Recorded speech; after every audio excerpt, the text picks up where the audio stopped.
Welcome back sa Bougainvillea Garden. So narito tayo sa ating garden ngayon. So matagal-tagal din hindi nakapag-vlog kasi laging umuulan. Tsaka ngayon hindi magbulaklak yung aking mga bougainvillea sa gawa nung laging umuulan at wala silang greenhouse. So ngayon lang nakagawa ng greenhouse, ayan. So, i-flex ko lang yung ating mga bugis na nandito. So, ito yung tinanim ko sa ano. So, balak ko kasi ito i-graph. Kaya, ayan. Pero hindi ko pa siya nagagrab. Kaya, steady lang muna siya dyan. So, ito yung 5-in-1 natin. Ito din 5-in-1. Kaya lang wala pa silang bulaklak. Tapos, ito, ano lang yan, single. Tapos i-flex ko yung mga nandito natin. So meron tayong sili. Ayan, may bunga na yung sili natin. So meron tayong strawberry dito. Ayan. Tapos lemongrass. Ayan, yung nandun. Tapos ito, bugis din na 3-in-1. So 3-in-1 din ito. So ito yung mga transfer ko sa... So dati wala sila dito, nandun sa side kasi doon merong bubong yung side ng bahay. Kaya ngayon nilipat ko na sila dito kasi nakagawa ng, ayan, kahit maliit lang. Kasi maliit lang pala yung nabili kong plastic, yung UV plastic. Kaya ganyan lang yung nagawa.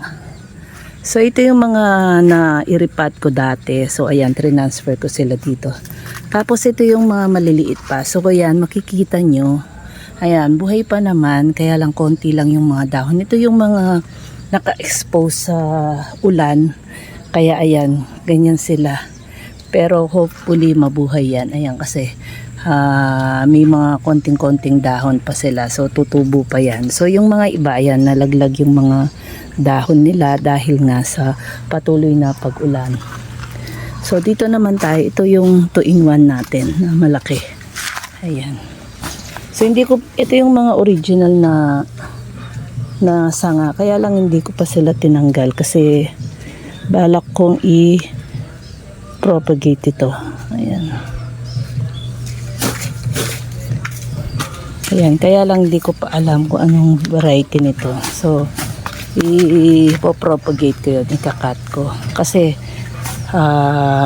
ito yung original na sanga ng puno. Tapos ayan, kung makikita nyo dito yung mga, ayan, mga tumutubo.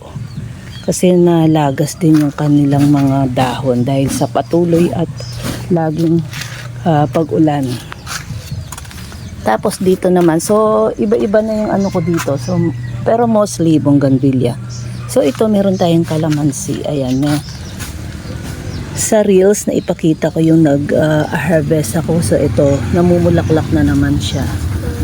Ayan. Tapos meron tayong lemon, kaya lang wala pa siyang bunga. Tapos hindi ko alam kung orange ito or pongkan. Ayan. So wala pa kasi siyang bunga. Pero ito, lemon ito kasi nagkabunga na siya dati. Kaya lang kinat ko dahil natuyo yung kanyang sanga. Tapos tumubo uli. So ito yung mga ordinary variety na ayan. Umuusbong na rin yung kanilang mga dahon kasi nalaglag din yung mga dahon ng mga yan. Tapos ito pa yung mga hindi na kasi kasya dito, kaya dito ko na lang sila nilagay. So meron din tayong rose.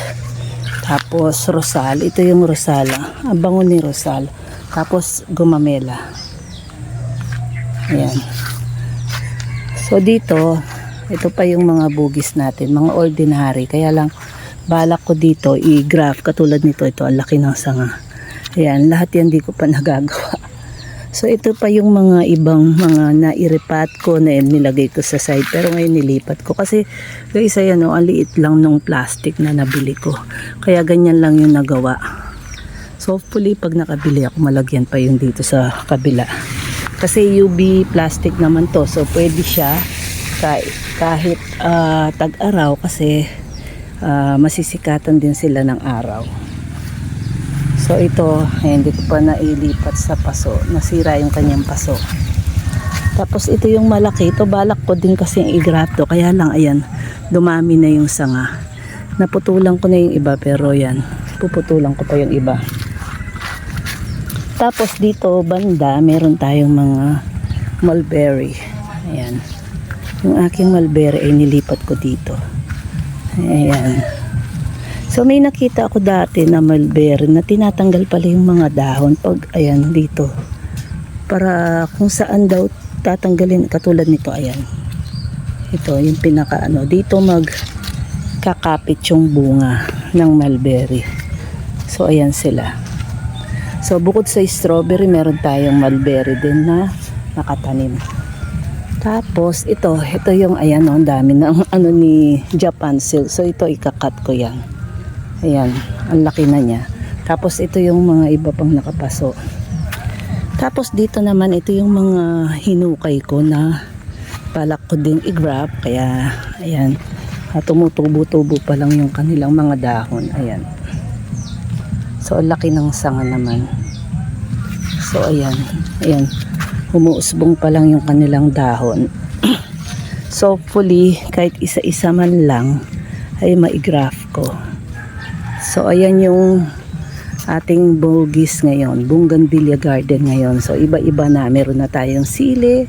So dati pa meron na akong strawberry, mulberry, calamansi, lemon, orange. Kaya lang wala pang mga bunga. So meron tayong lemongrass. Ayan, ayan yung ating mga, ayan. Ito yung mga ikakat ko para sa propagation. So ngayon hindi ko pa sila na puputulan. Ayan ko muna silang tumubo ng mas malaki. So ayan, dito sa kabila i-flex ko din yung mga ano natin sa susunod na araw kasi nasa kabilang pwesto. So ayan, yan lang muna guys. So ngayon di mabulaklak yung aking mga bugis. So hopefully ayan, kapag talagang hindi na laging umuulan, mulaklak na yung ating mga bougainvillea na nandito. Yun nga, dahil nga sa wala silang greenhouse, kaya ganyan, hindi sila namulaklak. So hopefully sa mga susunod na buwan ay mamulaklak na yung ating mga bugis. So abangan nyo yung susunod kong vlog, ay maglalagay tayo ng fertilizer sa lahat ng ating mga bugis. So ngayon lang for now, thank you sa mga nagsusubscribe sa aking channel. Please subscribe sa aking channel at Plantitas Vlog. Thank you, see you on my next vlog. Bye! So ayan, ito pa yung mga bugis natin na nasa timba, nasa paso. So ayan, inaayos ko pa sila guys kasi nga ayan, inalis ko yung mga iba doon. Dito naman net lang yung nakalagay. So hopefully kung magkaroon sila ng pwesto sa kabila ay doon ko lalagay uli. Tapos dito pakita ko lang yung ayan, ito yung mga ayan, dito pa sila nailipat sa paso, yung mga na-propagate ko pa dati.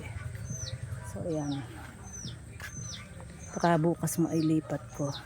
So ayan, tapos meron tayong mga ibang mga halaman na nandito. So balak ko yung mga iba ibenta ko kasi hindi ko na rin naasikaso yung mga to, mga iba. Kaya ayan, nandito lang sila. So ayan, bukod doon sa isa sa kabila, ayan pa yung ating mga bugis.